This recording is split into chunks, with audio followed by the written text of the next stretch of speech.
Pasangan bakal calon gubernur dan wakil gubernur Banten Andra Soni Dimyati Natakusuma resmi daftar ke KPU Banten dengan dukungan 8 parpol Kim plus minus Golkar. Di masa pendaftaran, Dimyati sempat berucap Golkar itu ngeprank katanya. Seberapa optimis sebetulnya Andra dan juga Dimyati ini melaju di Pilgub Banten tanpa Golkar yang notabene sebagai parpol dengan perolehan suara tertinggi di Pileg lalu. Kita akan bahas bersama bakal Cawagup Banten Dimyati Natakusuma. Namun sebelumnya kita sudah mencoba menghubungi Bacagub Banten Airin namun berhalangan hadir. Selamat malam Pak Dimyati. Assalamualaikum. Waalaikumsalam. Sebelumnya saya ucapkan selamat atas pendaftarannya. Jadi sudah tes kesehatan ya? Belum, baru rencana tanggal 1. Oke. Dan sudah dapat rekomendasi Golkar tapi kemarin sempat mendadak ditinggal. Anda sempat menyebut kepada wartawan gini, ini Golkar ngeprank begitu. Jadi berasa di prank Golkar, Pak Dimyati? Ya, iya, kami udah diundang datang ke DPP 5 B1 KWK, sudah diberikan amanah, sudah diberikan saran, dan sudah banyak bicara. Ya, begitu tiba-tiba ada perubahan ya namanya ngeprank. Apa alasannya Golkar pindah haluan? Kalau penjelasan Kalau saya sih lihat semua politik itu kan memang harus ada konsensus, ada kepentingan bersama. Kepentingannya kepentingan yang lebih besar. Kepentingan lebih besar itu adalah tadi kalau sudah membangun koalisi Indonesia Maju plus gitu. Nah, maka dengan sendirinya disepakati saja. Sepakati masalah orang kan ditentukan bersama-sama. Bersama. Kalau sudah diputuskan ya harus sama-sama. Tapi entah bagaimana Golkar keluar di Banten ini keluar dari Kim plus hanya Golkar yang keluar. Dan Golkar berbeda. Tadinya sudah bersama-sama Kim plus kompak di Banten dalam pilkada Gubernur Banten. Tapi ya itulah, itu pilihan bisa bergabung, bisa juga enggak bergabung. Oke. Tapi itu tadi ya merasa tidak bisa bersama-sama dengan Kim plus. Tapi gini Pak Dimyati, kalau dikatakan mungkin saja Golkar memilih Airin karena dianggap lebih potensial daripada Andra Dimyati, bagaimana respon Anda? Ya kalau menurut saya kan tinggal kesepakatan saja yang bisa dibangun bersama-sama. Kalau kesepakatan dibangun bersama-sama kan enak, semuanya enak. Kan yang namanya kompetisi ini bagus ya. Tapi bagus itu dalam kompetisi ya pasti tadi ada yang namanya kalau sudah bersama-sama itu kan ada yang menang dan ada yang kalah. Kita juga sedih juga nanti kalau ke depan Golkar kalah sama kita. Kita kan dalam keluarga yang sudah disepakati bersama begitu. Kalau mereka kalah kita juga sedih. Jadi kalau kalah menang jadi abu, kalah jadi arang. Jadi seperti itu problemnya. Kita juga sedih kalau sahabat kita, rekan kita, partai Golkar misalnya loss di pilkada Banten, ya kita juga merasa, aduh, itu kan keluarga kolega kita sama-sama yang sudah kita bangun dan nanti ke depan kan membangun bersama-sama juga di dalam nasional, kepentingan nasional, kepentingan itu lebih besar dibandingkan kepentingan kelompok dan golongan. Itu harus dipegang.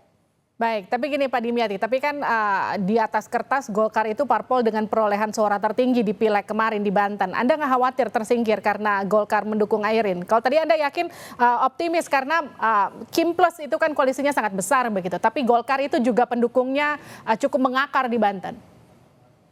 Ya Golkar itu kan cuma 14 kursi, Gerindra 14 kursi, kan sama-sama toh. PKS 13 kursi kurang 1. Kalau memang itu kan bisa dikuasai 75%. Nah, kita di dalam koalisi yang dibangun, ini koalisi besar, sudah dibangun begitu bersama-sama. Nah, tiba-tiba memisahkan diri yang sudah bersama-sama, apalagi sudah, ya itu tadilah, intinya adalah ngeprank saja. Jadi nggak apa-apa lah, itu mungkin jokes ya, atau apa, kita datang ke DPP dan kita juga bertemu dengan pengurus DPP ya setelah itu Kan sudah ada di media sudah ada seperti itu. Pak Dimyati gini, kalau kita lihat dari hitung-hitungan survei ya, elektabilitas Airin itu kan unggul di atas pasangan Anda, Pak Andra bahkan. Ini bagaimana strategi pasangan Anda mengalahkan Airin di Banten? Survei itu kan tergantung surveyor.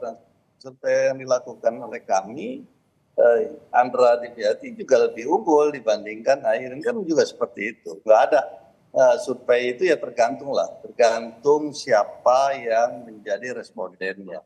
Kalau respondennya nanti adalah orang-orang tertentu, ya kita juga orang-orang tertentu seperti itu. Tapi itu tadi nanti kita serahkan dalam kompetisi. Semua serba mungkin, semua serba terjadi. Kita juga waktu saat pilkada di DKI misalnya, Pak Jokowi melawan Pak Prabowo, kan survei juga anjlok begitu, tapi tiba-tiba Pak Jokowi unggul gitu ya.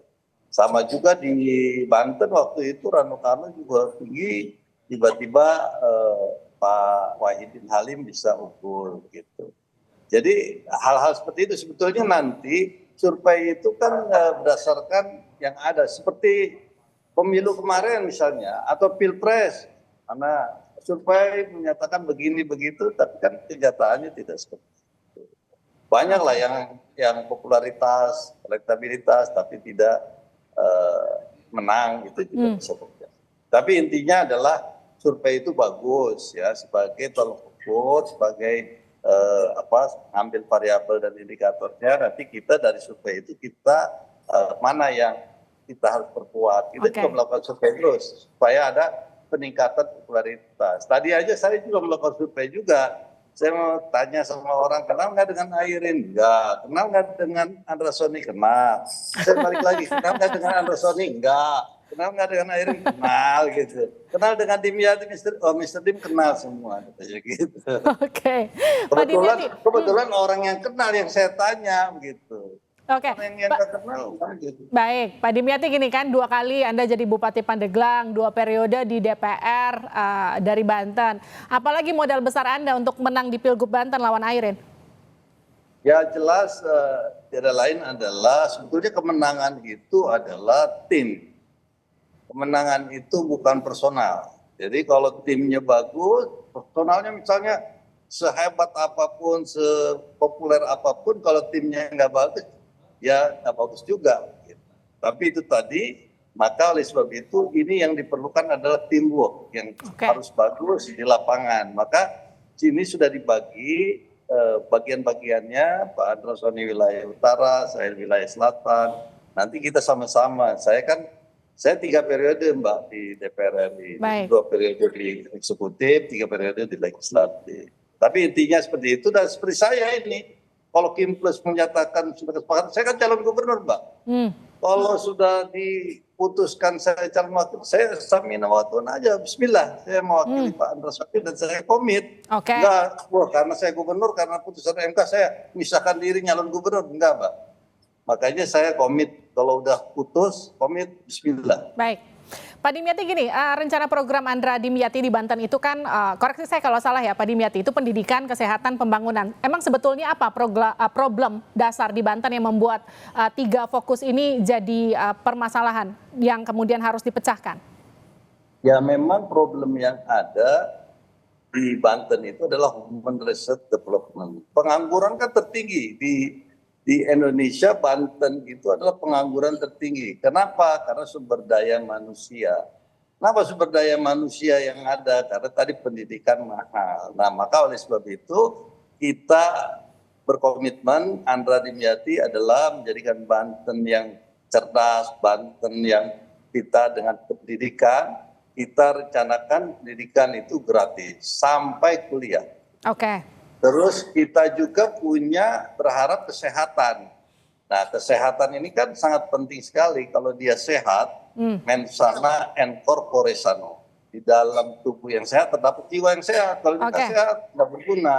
Yang ketiga adalah sejahtera makmur, artinya adalah mereka mandiri, punya lapangan pekerjaan, punya usaha UKM, punya usaha-usaha lain, dan kita support semuanya. Sehingga menjadikan Banten maju dan bebas korupsi, ditekankan bebas Oke. korupsi. Supaya apa? Supaya betul-betul anggaran juga budget yang ada tidak menguap kemana-mana, Baik. itu betul untuk sebanyak-banyaknya untuk rakyat dan masyarakat. Pak Dimyati, ini pertanyaan terakhir saya untuk Anda. Saya kebetulan warga Banten, mewakili warga Banten, saya ingin bertanya, apakah Anda yakin warga Banten akan lebih sejahtera kalau Anda terpilih jadi gubernur dan wakil gubernur nanti? Saya yakin, apalagi kami ini adalah pilihan Prabowo. Kita berharap apa? Berharap program-program dari pusat nanti Banten merupakan mendapatkan afirmasi, mendapatkan produk atau program yang banyak untuk rakyat Banten. Kenapa? Karena ya dengan sendirinya dari pusat ke Banten itu kue-kue atau produk-produk atau program-program akan banyak dan jadikan Banten wilayah birokrasi bersih dan melayani. Terima kasih Dimyati Natakusuma, bakal calon wakil gubernur Banten, telah bergabung bersama kami di Sapa Indonesia Malam.